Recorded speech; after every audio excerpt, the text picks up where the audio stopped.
আসসালামু আলাইকুম রহমতুল্লাহ। সম্মানিত শ্রোতা ও দর্শক মণ্ডলী, বিরতির পর আবারও আমরা চলে এলাম। এই সময় যারা আমাদের অনুষ্ঠানে অংশগ্রহণ করেছেন আপনাদেরকে আমরা স্বাগত জানাচ্ছি। যারা নতুনভাবে অংশগ্রহণ করেছেন আপনাদের জানার জন্য আমরা বলছি, আমরা পবিত্র নামাজ সম্পর্কে আলোচনা করছি। আমাদের সম্মানিত অতিথি নামাজ নিয়ে আলোচনা করছেন, নামাজের বিভিন্ন দিক নিয়ে আমরা আলোচনা করছি। বিশেষ করে আজকে নামাজের ফরজ যে বিষয়গুলা মুফতি সাহেব উল্লেখ করেছেন যে নামাজের ফরজকে দুই ভাগে ভাগ করা হয়েছে। একটি অংশ হচ্ছে নামাজ স্টার্ট হওয়ার আগে, নামাজের পূর্বে সেগুলা করতে হয়, আর কয়েকটি হচ্ছে নামাজ স্টার্ট হওয়ার পরে, নামাজ আরম্ভ হওয়ার নামাজের ভিতরে করতে হয়। যাই হোক, ইনশাল্লাহ সেটা ধারাবাহিকভাবে আমরা শুনব।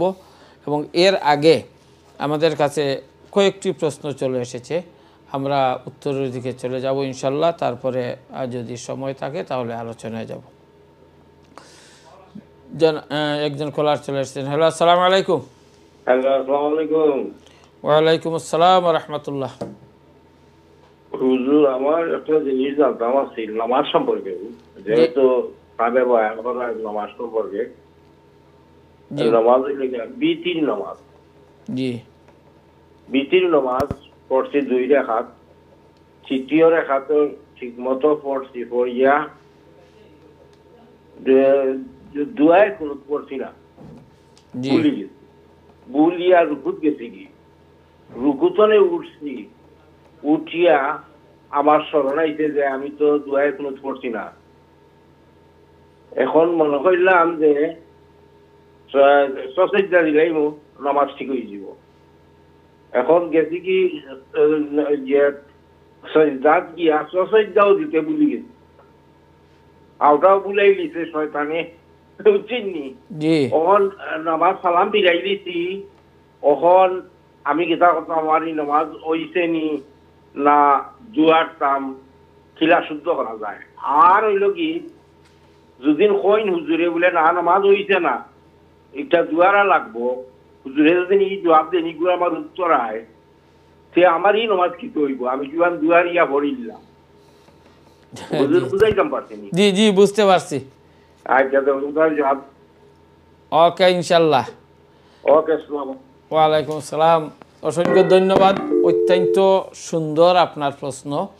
এবং এভাবে অনেকেই আমাদের নামাজের মধ্যে অনেক ধরনের ভুল ভ্রান্তি হয়ে থাকে, এবং কোন ভুল আমরা করলে কি করতে হয় সেটাও আমাদের জানা দরকার। কিছু কিছু ভুল রয়েছে যে ভুল করলে নামাজ আমাদের সুযোগ মানে সেটা হওয়ার কোনো সুযোগ নেই। কিছু ভুল রয়েছে যে সেটা করলে আমরা সসজ্জার মাধ্যমে সংশোধন করা যায়। এবং আপনি যে বিষয়টা বলছেন খুবই সুন্দর, ইনশাল্লাহ আমাদের হুজুর সেই প্রশ্নের উত্তর দিবেন। আপনি আমাদের অনুষ্ঠান শুনতে থাকুন।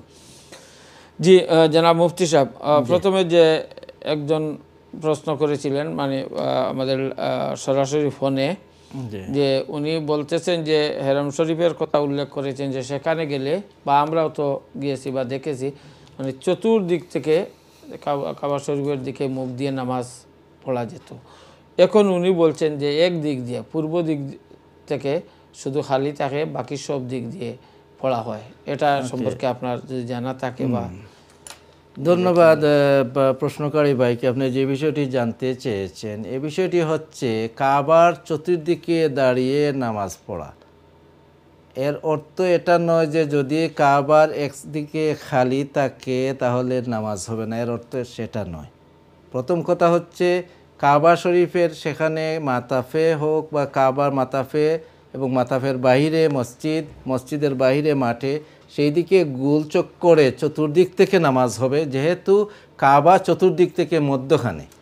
তাই এই হিসেবে মাতাফে পূর্ণ চক্কর পুরা করে নামাজ আদায় করা হয়, এবং আগেও বেশিরভাগ সময় পূর্ণ চক্কর পূর্ণ করে গোল আকৃতির সব দিকেই নামাজ পড়া হতো। এবং মাঝে মধ্যে আমরাও দেখেছি, উপস্থিত যে কখনো সেখানে ছিলাম, আল্লাহ রাব্বুল আলামিন নিয়েছিলেন, তখন আমরা দেখেছি কখনো কখনো ইমাম সাহেব সেই সময়, এখন তো সেই মাতাফকে আরও বড়ো করা হয়েছে, ইমাম সাহেব যখন সেই মসজিদের সাইটে যখন ইমাম সাহেব থাকেন, মাতাফে না আসেন কাবাগরের সামনে, তখন তারা খালি রাখতেন ইমাম সাহেবের সামন থেকে কাবা শরীফ পর্যন্ত এদিকে কিছু জায়গা খালি রাখতেন। এখন আপনি যে বিষয়টি বলছেন সেটা যদি খালি থাকে তাতে নামাজের কোনো অসুবিধা হবে না। দ্বিতীয় বিষয়টি, এখন খুব খালি থাকার হয়তো রিজন হতে পারে, আমি যেটা বলছি সেটা আমার আন্ডারস্ট্যান্ডিং থেকে বলতেছি, সেটা নামাজের কোনো অসুবিধা হবে না। ইমাম সাহেব কাবা শরীফের যে কোনো স্থানে নিকটে থাকুন এবং দূরে থাকুন, ইমাম সাহেব কাবা শরীফের নিকটে থাকুন দূরে থাকুন, ইমাম সাহেবের সামন পর্যন্ত সেই জায়গাটি ফাঁকা থাকবে, ইমাম সাহেবের সামনের জায়গাটি কাবা শরীফ পর্যন্ত সেটা ফাঁকা থাকবে। এখন ইমাম সাহেবের সামনে যে জায়গাটি ফাঁকা থাকে সেটা ফাঁকা রাখা হয়। আর যদি এমনিতেই ইমাম সাহেব কাবার নিকটে থাকেন আপনি যেভাবে বলছেন, তাহলে সেটা সেফটির জন্য হতে পারে, কারণ উপরে এখন বহুত বড় হয়েছে মাতাফ, এবং উপরে যে মসজিদুল হারাম যেটা, সেটার যে কয়েকটি ফ্লোর আছে সেখানে চতুর্দিক থেকে নামাজ আদায় করতেছেন, সেখানে আবার কিন্তু কোনো স্থানকে ফাঁকা রাখা হয় না, বা সেটা ইচ্ছাকৃতভাবে রাখা হয় না, সেটা দেখায় পড়ে নেই। আর মাতাফের মধ্যে রাখা হয়, যেহেতু আপনি বলতেছেন এভাবে যদি হয় তাহলে এটা সেফটির কারণেও হতে পারে। একটা হলো ইমাম সাহেবের কারণে, আর একটি হলো সেফটির কারণে হতে পারে। এত মানুষ বা অন্য কেউ অসুবিধা পড়লে যাতে করে ওনাকে বাইরে নেওয়া যায়, অথবা যারা সাহায্যকারী আছেন তারা সহজে যেতে পারেন, হয়তো এই রিজনে তারা রাখতে পারে। কিন্তু শরীয়তের দিক দিয়া কতক্ষণ যদি সেখানে খালি রাখা হয় এবং অন্যদিকে লাইন পুরা থাকে, তাহলে তাতে কোনো অসুবিধা নেই ইনশাআল্লাহ। জি, অসংখ্য ধন্যবাদ জনাব সুন্দরভাবে সেটা বলার জন্য। তারপরের প্রশ্নটি হচ্ছেন, একজন ভাই জানতে চেয়েছেন, তার একজন কলার চলে এসেছেন, কথা বলেন। হ্যালো, আসসালামু আলাইকুম। হ্যালো, আসসালামু আলাইকুম। জি, ওয়ালাইকুম আসসালাম। আচ্ছা আচ্ছা, আমি যে কইতাম ওই যে তোয়াফের মাঠও পূর্ব দিক খালি, পূর্ব বলতে সারা পূর্ব দিকে খালি রেখা নামাজ পড়ে তারা, এখন বর্তমানে প্রায় 6-8 মাস। হ্যালো, জি আমরা শুনছি। তো ওই যে হুজুরে যে কইছো, আমার এটা ইমাম সাহেবের সাথে সম্পর্ক নাই, কাবা ঘরের পূব সাইড, সারা পূব সাইড, আপনার এই উত্তরের কোণার থেকে দক্ষিণের কোণার থেকে লইয়া সরাসরি একবারে হেরাম শরীফ পর্যন্ত খালি থাকে তারা। ওকে, দুই সাইডে দিয়ে পুলিশ থাকুন। জি জি, উনি মুফতি সাহেব বলছেন, জি মানে কয়েকটা কারণ বলছেন। এই কারণ নাই, তারা প্রত্যেক ওয়াক্ত ইভেন কি জুম্মা পর্যন্ত জুম্মাও খালি রাখে তারা, জুম্মাও পড়ে না এই সাইডে। সুন্দর আপনার কথা ভাই। আপনার প্রশ্ন আমি বলি যে এই বিষয়টি হচ্ছে, এখান যদি খালি থাকে তাহলে নামাজের কোনো অসুবিধা হবে না। আর খালি কি জন্য রাখতেছেন সেটা সৌদি কর্তৃপক্ষ বা কাবার যারা মুতাওয়াল্লি আছেন তারা জানবেন কোন উদ্দেশ্যে তারা সেটা খালি রেখেছেন। কিন্তু আমাদের জানার ব্যাপার সেটা হচ্ছে এই মাতাফের এই সাইডটা যদি খালি থাকে আর অন্যরা নামাজ পড়েন, তাহলে তাদের এই খালি জায়গাকে পুরা করা সেটা শর্ত নেই, সেটা শর্ত নেই। চতুর্দিকে দাঁড়ালে নামাজ হবে, এখন একদিকে যদি দাঁড়িয়ে নামাজ পড়া যায় নামাজ হবে। আমাদের জন্য এতটুকুই এই জানা জরুরি। এবং সেই বিষয়টি কেন, সেটা প্রকৃত ব্যাখ্যা যেটা আমি যেটা মনে করেছি, পূর্বে যেটা দেখেছি এখান থেকে বলেছি, এবং প্রকৃত ব্যাখ্যা যেটা সেটা কর্তৃপক্ষই জানবে ইনশাআল্লাহ। জি, অসংখ্য ধন্যবাদ। একজন কলার চলে এসেছেন। হ্যালো, আসসালামু আলাইকুম। হ্যালো, আসসালামু আলাইকুম। জি, ওয়ালাইকুম আসসালাম। আমি একটা প্রশ্ন ছিল। জি বলেন প্লিজ। আমরা তো আজানের সময় যে আজানের জবাব দেওয়া, জি, তো জুম্মার নামাজের সময় যে দুইবার আজান দেয়, তো ওই আজানের সবগুলো আজানেরই জবাব দেওয়া লাগবে, বা ওই যে তাকবীর যখন যায় তাকবীরের কি আজানের জবাব দেওয়া লাগবে কিনা? ওকে, ইনশাআল্লাহ। খুবই সুন্দর প্রশ্ন, অসংখ্য ধন্যবাদ আপনাকে। আর কোনো প্রশ্ন আছে আপনার? না, জি না, ধন্যবাদ। আপনি আমাদের অনুষ্ঠান দেখতে থাকুন, ইনশাআল্লাহ হুজুর আপনার প্রশ্নের উত্তর দিবেন। খুবই গুরুত্বপূর্ণ এবং সুন্দর একটি প্রশ্ন। সম্মানিত শ্রোতা ও দর্শক মণ্ডলী, আলহামদুলিল্লাহ আমাদের কাছে অনেক প্রশ্ন রয়েছে। ইনশাআল্লাহ আমরা যতটুকু সম্ভব প্রশ্নের উত্তর দিব ইনশাআল্লাহ, এবং সংক্ষেপে দেওয়ার চেষ্টা করব। হুজুর, তারপরের প্রশ্নটি হচ্ছে, একজন জানতে চেয়েছেন যে উজুর ফরজ কর্তৃত্ব কী কী? উজুর ফরজের ব্যাপারে আমরা হানাফি মাযহাব ফিকহ থেকে আমরা অধিকাংশ বাংলাদেশি এবং বিশ্বের অধিকাংশ মানুষ মুসলমানরা হানাফি ফিকহ ফলো করে থাকেন। উজুর ফরজ হচ্ছে হানাফি মাযহাবে মূল 4টি। কোরআনে কারীমে আল্লাহ রাব্বুল আলামিন নির্দেশ করেছেন এই আয়াতে কারিমাত থেকে 4টি ফরজ। একটি ফরজ হচ্ছে মুখমণ্ডল ধৌত করা, একটি ফরজ হচ্ছে 2 হাত কনুই পর্যন্ত ধৌত করা, তৃতীয়টি হচ্ছে মাথা মাসাহ করা এবং চতুর্থটি হচ্ছে পা টাকনু পর্যন্ত ধৌত করা। এই 4টি উজুতে ফরজ। কেউ কেউ বিসমিল্লাহ পড়া অজুতে ফরজ বলেছেন, কেউ কেউ অজুতে নিয়ত করা সেটাকেও ফরজ বলেছেন। অর্থাৎ আমরা যখন সুন্নাহ তরিকা অনুযায়ী অজু আদায় করব তখন আমাদের সবগুলোই এর ভিতরে অন্তর্ভুক্ত হয়ে যাবে ইনশাআল্লাহ। এর সাথে উনি জানতে চেয়েছেন যে যদি কোনো কারণে যে শুধু উজু করতে গিয়ে ফরজগুলো আদায় করে কেউ উজু করে পেলেন তাহলে তার মানে নামাজের উজু হবে নামাজ হবে, উজু হবে নামাজ হবে, কিন্তু উজুরতে যে সওয়াব আছে এক্সট্রা যে সওয়াব বা উজুর যে ফজিলত সেই ফজিলত পাওয়া যাবে না। যেভাবে রাসূল পাক সাল্লাল্লাহু আলাইহি সাল্লাম উজু করার কথা বলেছেন সেইভাবে উজু না করলে সেই উজু করার যে সওয়াব আছে সেই সওয়াব পাওয়া যাবে না। কিন্তু উজু করার কারণে যে নামাজ পড়া বিশুদ্ধ হবে, যদি কেউ মাথা একবার মাসে করলেন, হাত একবার ধৌত করলেন, মুখ একবার ধৌত করলেন, পা একবার করে ধৌত করলেন, ফরজ 4টি আদায় করলেন আর কিছু করলেন না, তার নামাজ হবে, তাতে কোনো অসুবিধা হবে না ইনশাআল্লাহ। জি, অসংখ্য ধন্যবাদ জনাব। তারপরের প্রশ্নটি হচ্ছে জানতে চেয়েছেন যে অজু করার সময় আমরা সাধারণত একটি দোয়া পড়ি, আমাদের এই দোয়াটি শেখানো হয়েছে। এখন অনেকে বলেন সেটি না পড়লেও হয়। ধন্যবাদ। আসলে উজুর দোয়া যেগুলো এগুলো না পড়লেও উজুতে উজু হবে, কারণ আমরা উজু হওয়া না হওয়া সেটা হলো গিয়ে কোনো ওয়াজিব যদি থাকে, কোনো গুরুত্বপূর্ণ বিষয় যেটা না হলে না হয় সেটা না করলে, কিন্তু দোয়া যেগুলো সেগুলো মুস্তাহাব বা উজুর আদাবের মধ্যে ওলামায়ে কেরাম এবং রাসূল পাক সাল্লাল্লাহু আলাইহি ওয়াসাল্লাম কখনো কখনো কিছু দোয়া পড়েছেন, সাহাবায়ে কেরাম, তাবিঈন, আইম্মা মুজতাহিদিন তারা দোয়া করেছেন উজুর সময়ে। যদি সেগুলো করা হয় তাহলে ভালো, যদি কেউ না করেন তাতে কোনো অসুবিধা নেই, উজু হবে। কারণ উজু হচ্ছে কাজের নাম, উজুর মধ্যে 4টি কাজ বা অন্যান্য কাজ যেগুলো সকলটি কাজ, তাই উজু হবে ইনশাআল্লাহ। জি, অসংখ্য ধন্যবাদ। তারপরের প্রশ্নটি হচ্ছে একজন জানতে চেয়েছেন কোনো কারণে যদি উজু করতে না পারেন তাহলে কি করবেন? কোনো কারণ বলতে শরীয়ত যে সমস্ত কারণ দিয়েছে সেই কারণে যদি আপনি ওযু না করতে পারেন তাহলে আপনার জন্য তায়াম্মুম হবে। যে কোনো কারণে নয়, শরীয়ত যে সমস্ত কারণকে নির্ধারণ করে দিয়েছে সেই অবস্থায় যদি আপনি পড়েন তাহলে উজুর অল্টারনেটিভ আছে তায়াম্মুম, আর সেই কারণের মধ্যে না পড়লে তার কোনো অল্টারনেটিভ নেই, আপনাকে ওযু করতেই হবে। জি, ধন্যবাদ। একজন কলার চলে এসেছেন, আমরা কথা বললেন। হ্যালো, আসসালামু আলাইকুম। হ্যাঁ, ওয়ালাইকুম আসসালাম।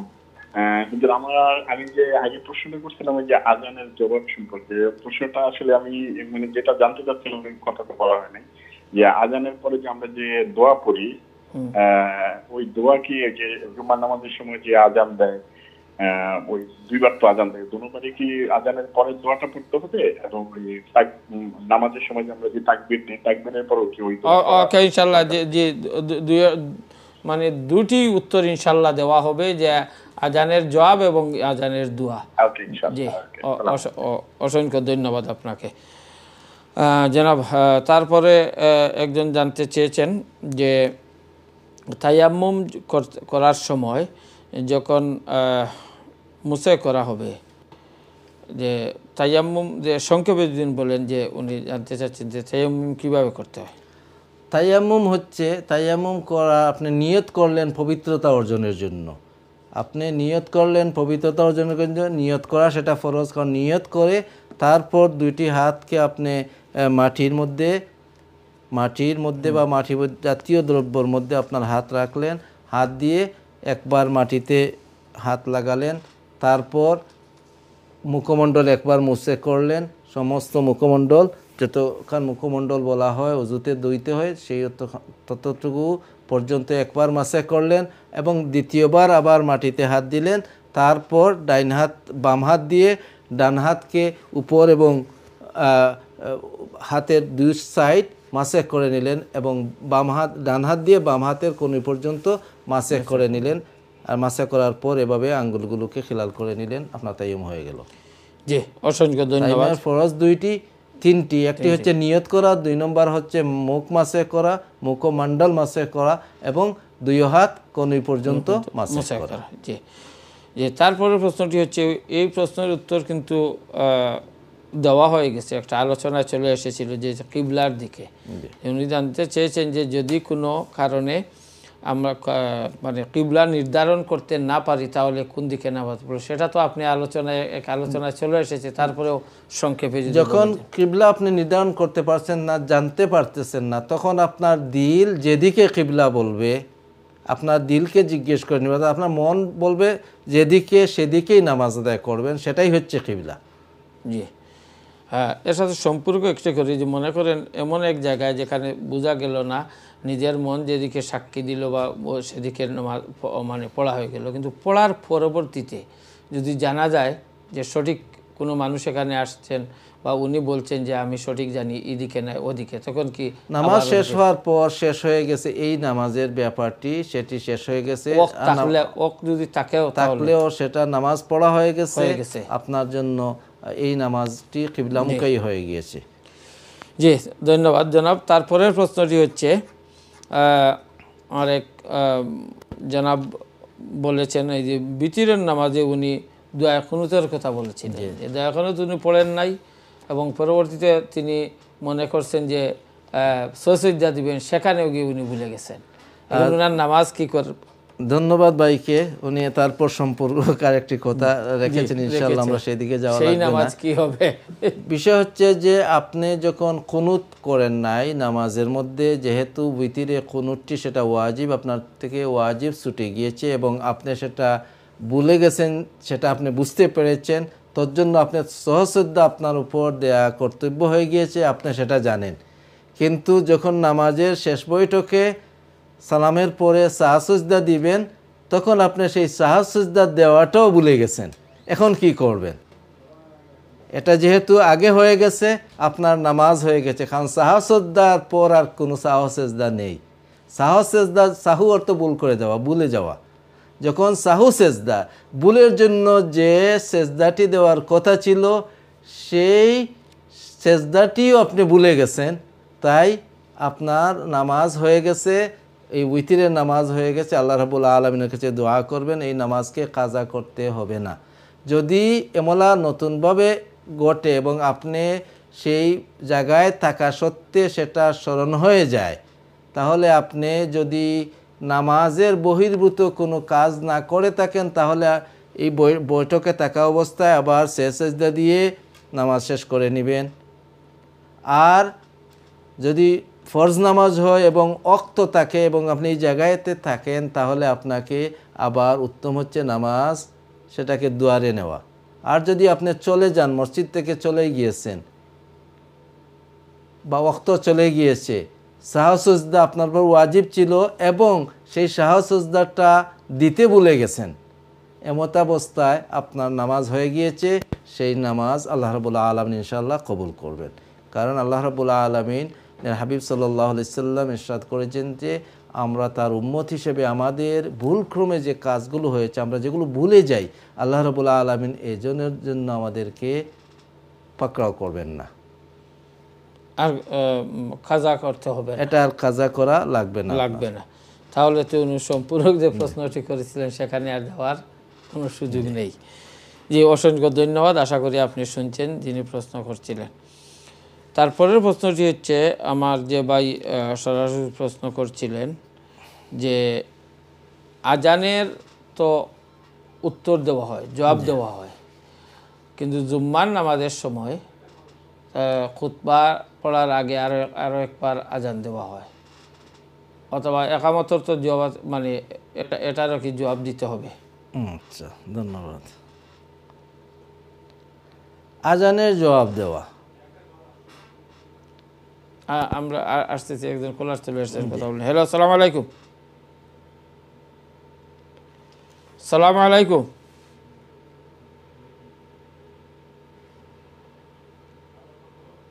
আসসালামু আলাইকুম।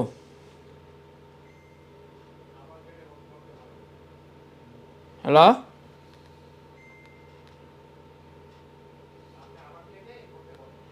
জি, যিনি ফোন করছেন আপনি দয়া করে ফোনটা রেখে দেন এবং আবার আপনি করেন, এবং আপনার টেলিভিশনের ভলিউমটি কমিয়ে টেলিফোনের মাধ্যমে আমাদের সাথে কথা বলার চেষ্টা করবেন। আপনাকে শোনা যাচ্ছে না। ধন্যবাদ আপনাকে। জি জনাব। জি, আজান যখন আমরা শুনবো, আজানের জবাব দেওয়া ওয়াজিব এবং আজানের জবাব দেওয়া সুন্নাহ। অর্থাৎ আজানের জবাব দেওয়া ওয়াজিব হচ্ছে আজান শুনে জামাতে যাওয়া, মসজিদে যাওয়া, নামাজ পড়া। আর আজান শুনে সেই শব্দগুলোকে জবাব বলা সেটা সুন্নাহ বা মুস্তাহাব। কেউ যদি আজান শুনে শাব্দিকভাবে সেই উত্তর না দিয়ে মসজিদে চলে যায় তাহলে তার গুনাহ হবে না। কিন্তু আজান শোনার সাথে সাথে আমরা শব্দ দিয়ে উত্তর দিব। রাসূল পাক সাল্লাল্লাহু আলাইহি ওয়াসাল্লাম জানিয়ে দিয়েছেন যে যখন মুয়াজ্জিন আল্লাহু আকবার বলেন তোমরা মুয়াজ্জিনের পর আল্লাহু আকবার বলো। এভাবে আজানের প্রতিটি শব্দ রাসূল ইসলাম আমরা কিভাবে জবাব দেব সেটা আমাদেরকে শিখিয়ে দিয়েছেন। তাই আজানের জবাব দেব মৌখিকভাবে, সেটা সুন্নাহ। এবং আজান জুমাতে যে দুটি আজান হয়, দুটি আজানেরই জবাব মৌখিকভাবে দেওয়া সেটা সুন্নাহ। তাই ইমাম সাহেবের সম্মুখে যে সময় মুয়াজ্জিন সাহেব আজান দিবেন তখনও আমরা আজানের জবাব দেব আমাদের নিজ থেকে। এবং আজানের পর রাসূল পাক সাল্লাল্লাহু আলাইহি ওয়াসাল্লাম জানিয়েছেন যে যখন আজান শেষ হলো তোমরা দরুদ পড়ো আমার উপর এবং তোমরা দোয়া করো আল্লাহ রাব্বুল আলামিনের কাছে, তোমাদের জন্য জান্নাত ওয়াজিব হয়ে যাবে, আমার শাফাত তোমাদের জন্য ওয়াজিব হয়ে যাবে। তাই আজান শেষ হওয়ার পর আমরা দরুদ পড়ব এবং দরুদের সাথে সাথে আমরা দোয়া পড়ব। আল্লাহুম্মা রাব্বা হাযিহি দাওয়াতিত তাম্মা ওয়াস সালাতিল কায়িমা আতি মুহাম্মাদানিল ওয়াসিলা ওয়াল ফাদিলা ওয়া বাসু মাকামাম মাহমুদান আল্লাযী ওয়া'আদতা ইন্নাকা লা তুখলিফুল মিয়াদ। সো আমরা এই দোয়াটি পড়ব। কেউ কেউ অরজুকনা শাফাআতাহু ইয়াউমাল কিয়ামা, সেই দোয়াটি অন্য হাদিসের মধ্যেও এসেছে, সেটাও পড়া যায়। এবং সেটা আপনি জুমার আজানেও পড়বেন, জুমার প্রথম আজানে, শেষের আজানেও আমরা দোয়া পড়ব। ইমাম সাহেবও এই ব্যাপারে, এজন্য মুয়াজ্জিন যখন আজান দিবেন তিনি আজানের মধ্যখানে কিছু সময় নেবেন যাতে করে অন্যরা জবাব দিতে পারেন, তাড়াহুড়া না করে। মানুষরা আজান শুনবে, উনি শব্দ শেষ করলেন, জবাব দিবেন এবং আপনি দুই আজানেই দোয়া করবেন। জি, সাথে ছিল যে দুই আজানেই দোয়া করবেন। জি, অসংখ্য ধন্যবাদ। একজন কলার চলে আসছিলেন। হ্যালো, আসসালামু আলাইকুম। অসম্ভবত আমরা ওনাকে হারিয়ে ফেলেছি। যাই হোক, সম্মানিত শ্রোতা ও দর্শক মণ্ডলী, আমরা অনুষ্ঠানের শেষ পর্যায়ে চলে এসেছি। আমাদের কাছে অনেকে আপনারা প্রশ্ন করেছিলেন। আলহামদুলিল্লাহ আমরা মানে উল্লেখযোগ্য কয়েকটি প্রশ্নের উত্তর দেওয়ার চেষ্টা করেছি এবং দিতে পেরেছি। আর ইনশাল্লাহ আমরা আমাদের আরও দুই একটি প্রশ্ন রয়েছে, তার মধ্যে থেকে যে আরও একটি প্রশ্নের উত্তর দেওয়া দেন ইনশাল্লাহ। সেটা যে পূর্বেই তো সম্ভবত এটা আলোচনা চলে এসেছে, তারপরেও যদিও একজন এই প্রশ্নটি করেছেন। প্রশ্ন হচ্ছে যে এই একামতের ব্যাপারটি, একামতের উত্তর দেওয়া লাগবে কি না। সেটা এই মুস্তাহাব। আমরা ইমাম সাহেব যখন আল্লাহু আকবার বলবেন, মুয়াজ্জিন সাহেব যখন সেই ইকামত দিবেন আমরাও নিজ থেকে বলবো, সেটা আমরা আস্তে আস্তে সেটাকে বলবো। এবং যখন কাদ কামাতিস সালাহ বলবেন তিনি, তখন আমরা বলবো আকামাল্লাহু আদামাহা, এই শব্দটি আমরা বলবো, সেটা আমরা দেব। জি, অসংখ্য ধন্যবাদ। সম্মানিত শ্রোতা ও দর্শক মণ্ডলী, আমাদের অনুষ্ঠান এখানেই শেষ করতে হবে। আমাদের প্রথম থেকে নিয়ে এই পর্যন্ত যারা আমাদের অনুষ্ঠানে অংশগ্রহণ করেছেন আপনাদেরকে, এবং বিশেষ করে আইওএন টিভির কলা কৌশলী যারা রয়েছেন, আমার সম্মানিত অতিথি সহ সবাইকে অসংখ্য মুবারকবাদ জানিয়ে আল্লাহ পাক রব্বুল আলামিন আমাদেরকে, আপনাদেরকে সবাইকে ভালো রাখুন, সুস্থ রাখুন, এই কামনা করে এখানেই আজকের অনুষ্ঠান শেষ করছি। আসসালামু আলাইকুম ওয়া রাহমাতুল্লাহি ওয়া বারাকাতুহু।